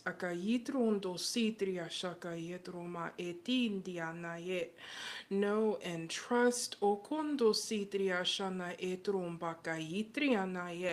that with every step that you take, that you are always divinely guided and protected.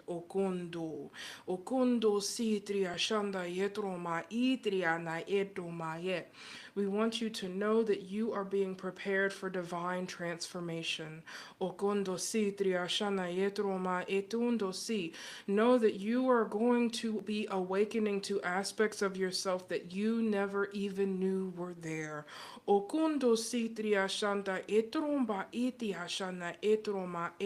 So open yourself to receive divine love, Okondo sitri ashana e, an acceptance of self like you never have before.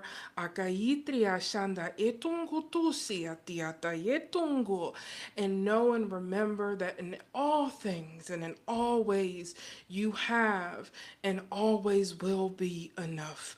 Okundo sitri ashanda yetrumba yetrumbayem. Never feel as though your contribution to the collective Okundo sitri ashana yetrumba etiana does not make a difference. Okundo sitri ashana yetruma, because this is not truth. Okundo sitri ashana e. Every step you take, akayitruma, every action that you make, otositri ashana mae, that is in divine alignment with your truth and in your purpose, okundo sitri ashana ye. No matter how small it may feel, otosonti shianka yetroma, makes a ripple otositri ashana etroma of infinite possibility. Okundo sitri ashana yetroma etiana. So we urge you to move in courage and trust. Okundo sitri ashana etroma etiashaka naye, and know that you are always divinely held, that you are never alone in this journey. Otositri ashana etroma, and know that an adventure of a lifetime is only just beginning. Otositi ashata etroma. We see you, we hear you, we are with you. Divine love overflowing always.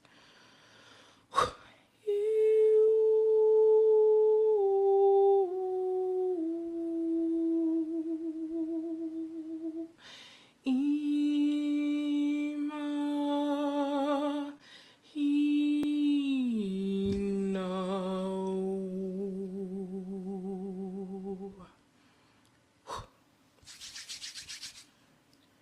Thank you, Spirit.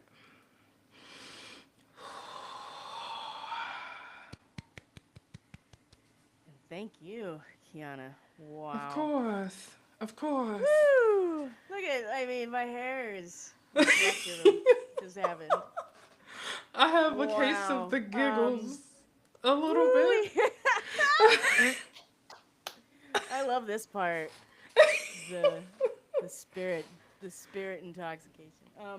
Yes. I actually did feel it quite a bit in the upper, so the upper heart, like the thymus chakra and the Yes. throat chakra was really just like, I was like, oh god. And then I started, I mean, I was really starting to like fit, like there was just a ball that was forming and it was just like, just up, you know, I was just kind of like, I was just Mm. traveling up and down. I was just moving it around. Wow. Yeah. Oh, So I'm so powerful. glad. Thank you so much. You are so welcome. All of you are so welcome. Yeah. I can see some of the messages. Yeah. You know, Kiana, will you, can't believe I bumped into you guys tonight. That was a great meditation. Healing. You two are awesome. Well, thank you, Rich. And Thank you. thank you to E, of course. Girl, I miss Yes. you. E is one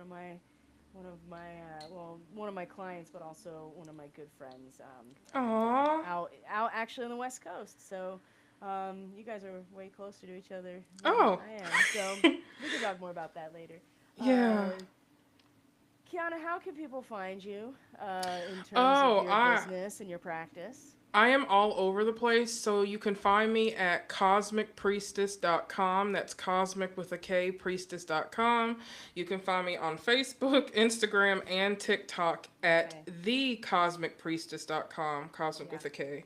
I'm on all three of those. Mm-hmm. I think I'm actually a bit more active on TikTok than I am on Facebook, but IG, TikTok are the Okay. main two.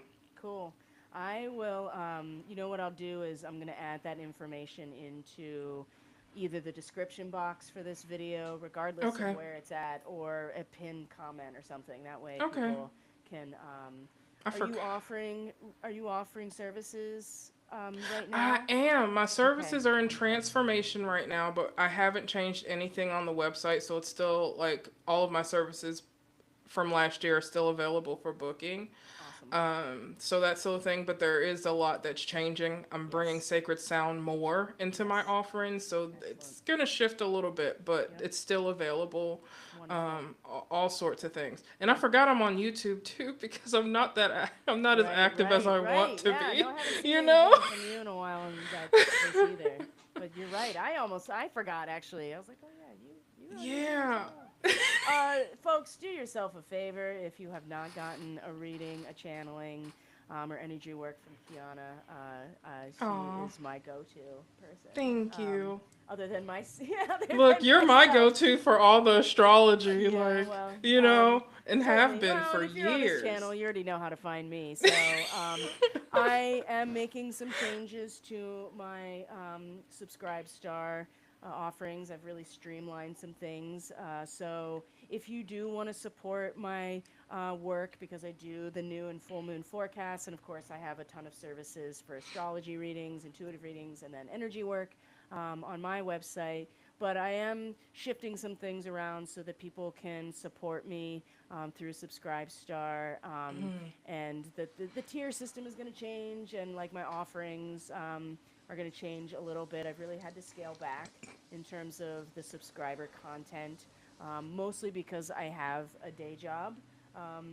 And which is very demanding because I am in the healing arts as well. So, and I love that work, and that has been, that's where I've been the last couple of years. I've been called to go back to being on the ground with people and using those tools with folks. So splitting my time between making subscriber only content, which I really loved cultivating that community. But I really had to make a choice because there's only so many hours in a Right. day. And I do feel that change coming. I do feel like things are going to transition into a whole different realm that I can't even really conceptualize right now. So, but if you're not on my email list, I would recommend getting on my email list through my website, because that's where I usually send out, the links to the videos. If I'm offering any special reading, special or discounts or anything like that, is because I'm not really active on social media. Like I do Yeah. have social media for Catalyst Energies, but it's just not my thing. So I'd rather put my energy into the content itself on the Yes, video absolutely. platform. So or in personal readings, right? So if you're interested in those things, all my stuff's in the description box as well. So you can find both of us if you need us as well. So, Kiana, any final thoughts or offerings? Anything you want to add before we I'm just sign off? happy to be here. This was amazing. I Oh my gosh, enjoyed I this. know. I feel lighter coming out of it. Me Like, too. cause coming in, I was like, "There's a lot. This is a Yeah. lot. I This was is a lot almost of like, oh, energy." I wish I could get out of this because it was so much that I felt like I was gonna kind of blow a fuse a little bit, and I was like, I want to just kind of crawl back into my like obscurity and not, because I didn't know what was gonna happen. I didn't Right. know, but I also knew deep down, and I was just like, my higher self was just like, stop that, Yes. just go hang out with Kiana. I know. That's and Yeah, it that's all it is, same really. here. That's how I had to view it. I was like, "Look, we're just gonna let it flow." Yep. You know. Yeah, and this is not the first time we've done this, so it's Mm-mm. not. And I think it went really smoothly from like Yes. like utilizing the platform and figuring out, because this is new software to me, and like Right. getting on live and just everything. I was just like, oh, that was really easy. But it's because honestly, Kiana, it's because we've worked over the years to create the infrastructure for these offerings, right? Like I have a Yes. studio, you have your studio in your office, right? I have all the things, right? The Right. equipment and the lighting, and so I could just sit down and just go, oh, okay, it's Yes. go ahead and do Exactly. it. We've So grown. I think that's a good thing to consider for everybody. It's like it's so Yes. important to have that infrastructure in place in order to in order to be able to do whatever it is that you're doing or creating, right? And Absolutely. if you haven't, if you haven't really initiated that that practice, that discipline, that change in routine, whatever it is, it could be so simple. It could be as simple as, I'm going to endeavor, and this is what, New Year's resolutions are supposed to be for, which are just so like cliche at this point. Right. But the idea here is that, you can't do it all at once. So just pick the thing that is going to have, you know, the the thing that you want to implement in your life. Like, for instance, I'm going to make sure that the first thing I do in the morning is when I get up is I'm going to have warm water with lemon, right? Yeah. Instead of coffee. I'm going to make sure and sit down and meditate or pray for 5 minutes before I get on Twitter or whatever. Yeah. You know what I mean? That kind of stuff. And that's how I had to, because I'm a Sag person. It's way out here for me. I don't have a lick of Gemini in my natal chart, not a single Yeah. thing. So for me to like bring it back, scale it back to the one foot in front of the other, Yes. that in itself was a practice. But now that I've Mhm. seen, like, okay, just one thing at a time, implement it, Exactly. right? And then and then it's something you're not gonna ever not want to do, right? I Right. can't imagine getting up and not doing these things now because my Exactly. life has been impacted so positively by those changes Mhm. that then you don't have to force yourself to do it. But Right. sometimes at the beginning you do have to have some discipline. And we're in brand new territory, people. Like, the world is our oyster or our cosmic egg, right? Yes. But it's surrounded by this potency that is incredibly healing and generative and powerful. Mhm. But we have to be master alchemists. We really Sow that do. seed. Mhm. Absolutely. And it needs to be tended and watered and nurtured and cared for, and but also eventually get to step back and let it do its thing, which is Absolutely. but that's because we put the time into cultivating it to begin with. So, Yes. well, Kiana, it has been an absolute pleasure. It I has. It's been a appreciate you so gift. much. I don't even know what sparked me to even it was It just was that moment. I was time. just like, it's time, Yeah. Kiana, I need to do this live together. So I'm really Yes. grateful that it came together and you were so open to it. So, Absolutely. yep. I've been waiting for this. Yeah. Yeah. Me too. And I have a feeling some other people out there might find themselves agreeing with us. Oh man, I've really Mhm. waited for a stream like this. So I don't know. I hope it gets some traction. It's been a while since I've been on Yeah. the YouTubes, but whoever needs to be, it's for who it's meant for, and I'm grateful Exactly. for that. So, all right, All friends, right. I'm gonna sign off from this live stream, Thank you and I'll all see so y'all much. in full moon glory in 2 weeks. Kiana, we'll see you on TikTok. I'm Yeah.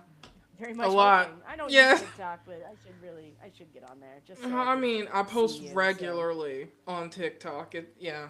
okay. Okay. Yeah, I know. I've been resisting it, so but maybe I should. Maybe that's, the new thing that I'll get into. I feel Yeah. like I'm going to get sucked into a black hole though if I get on TikTok. I'll just subscribe to you, and Look, that's all I'll you look at. might just go with the flow. Yeah. Okay. Mhm. Well, I'm signing out of here. All So right. take care, everyone. Thank you for being here. We truly appreciate all of you so very much. Yes. And we'll see you next time. Take care. All right. Okay. Okay. That's it. Keep Riverside open while your recordings upload. Okay.